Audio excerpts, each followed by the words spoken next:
This country needs to be rescued from Tinubu as soon as possible. As soon as possible. Contra, we are supposed to rescue this country from Tinubu. This video I won't play for you now. You got angry. I promise you, you will be very, very angry. Shebina here with Bogide, they can't tell us say our 3 refineries are working, that they have pumped in money.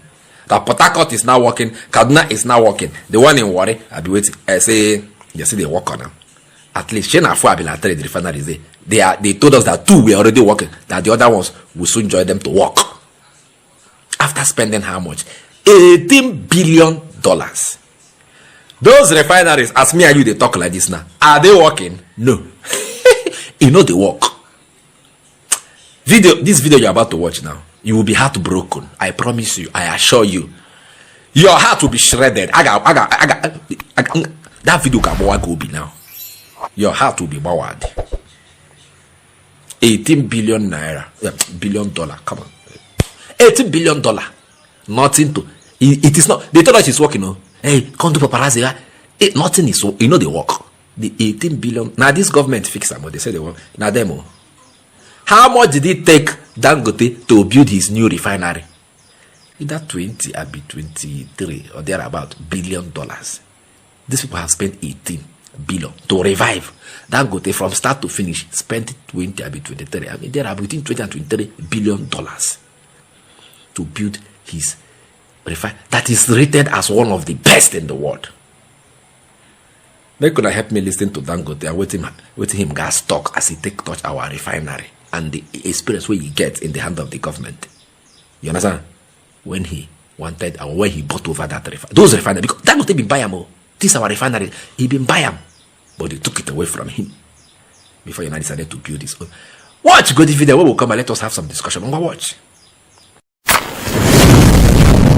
The refineries that we bought before, which were owned by Nigeria, they were doing at about 22%, and we bought them January 2027, and then we had to return them back to the government because there was a change of government, and the managing director at that time came from the same place with the managing director. They were all both era doers, so he convinced the government that the refineries would work.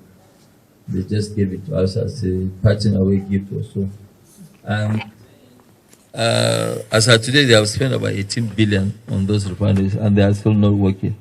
And I don't think, and I doubt very much if they will work. It's like you trying to modernize a car that was built 40 years ago. So technology, everything has changed. Even if you change the engine, the body will not be able to take the shock of that new technology engine. So that's, the issue. And part of this, you can see strategically we are located where for export, we can easily go to South America, we can go to US, Europe. They're all within reach of about maximum 15 days. Brazil, as you know, Argentina, they all import. They don't have self-sufficiency in refining. And in Africa, it's even worse because in Africa, really, apart from Algeria, and apart from Algeria, and Libya, because Libya, they are still not stable, and Gaddafi built very high capacity to help other African countries to supply them with petroleum products. So when you look at it, really, in Africa, technically, there are only 2 countries that actually are self-sufficient. Everybody is an importer. And that's really what they did, because it's not, I'm very unapologetic in saying this, because today we have Lomé. If you go to Lomé, you see massive number of ships. So that's what they do to attack all the industries in sub-Saharan Africa. So sub-Saharan Africa, even if you look at the ones in, in South Africa, they are actually not operating, only one now is operating in South Africa. But we are able to take this risk and say, okay, fine, let us challenge them and make sure that, yes, most likely after us, other Africans will now try to see how can we have our own refining capacity, because it does not make sense. And you can see what they are doing now. Despite that, yes, they are doing transition to cleaner energy. Between June and this July, between June and July, we have bought 19 million barrels from US. And US used to buy, like what my colleague here, Edwin, said, they used to buy almost 3/4 of Nigeria's crude. But right now it is US supplying us. I mean, for example, as a company, we bought 10 million barrels this month. So 10 million barrels this month, it means that at the capacity where it's about 55% coming from US. So you can see, and they are still looking for more oil, because Trump said that they should go and look for 3 million barrels more. Have you seen it? Dangote, I apologize for calling you a monopoly. Say you want monopolize our oil and gas sector. Dangote, as it stands now, I beg, monopolize. With this video we just shoot now, because all of us can see the truth in it. Make government come refute what you talk, saying a lie. They sold it to you. Yaradua came on board. Somebody deceived him. A director, beginning one of the NMPCD boss at that time. Deceive Yaradua. We can make it work. We can manage it. They took it away from you. Gave it back to NMPC.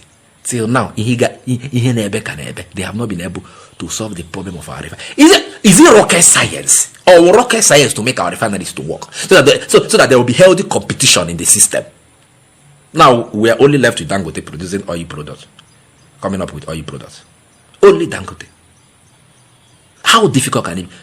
The one will even bust my mind, will bust my brain for that way you watch. Dangote, they import crude oil. From where? From US. US, where they import from Nigeria. US import crude oil from Nigeria. Dangote import from US. The one where the US carry from Nigeria. Dangote go import from them. Why? Because they want to frustrate the guy. They don't want oil and gas to work inside this country. Oil production. They don't want it to work. So they want to frustrate the guy. To even supply him crude oil, he's paying for it. No be this Tinubu come and tell us, say they will sell crude oil to Dangote in Naira. We can't be happy. Hey, they want to help the guy. They want to help the guy. Ngwasel. And are they selling to him that he is not importing from US? The same US that imports from Nigeria.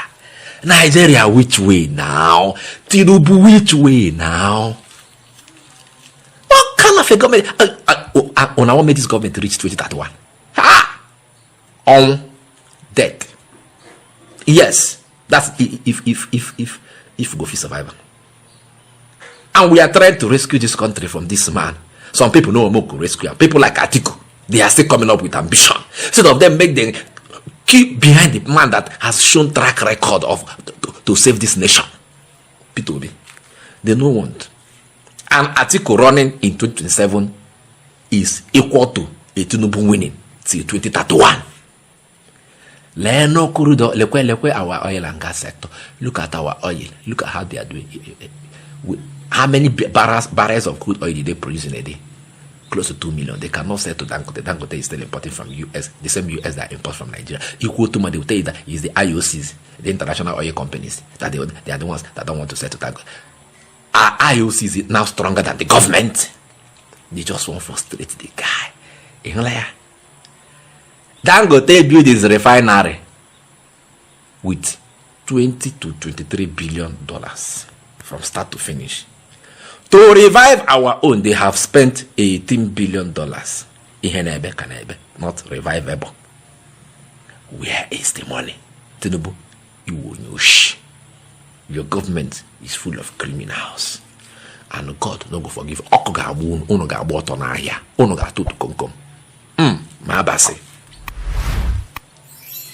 Una, will never make heaven.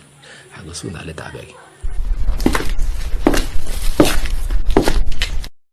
For over a decade, this has been the birthplace of innovation, Innoson Vehicles is a testament to resilience, employing international best practices to create more than just a car. Every vehicle here tells a story of durability, fuel economy and safety. Crafted with the African spirit, the Nigerian heart.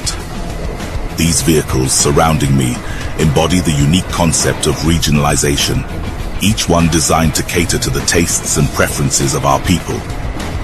From the streets in Nigeria to the terrains of the Sahara, these vehicles are designed for our roads, for our people. This is more than a vehicle. It's a symbol of our progress, our resilience, our collective success story. Your feedback drives us to continuously innovate and improve. Innoson Vehicle, the pride of African roads.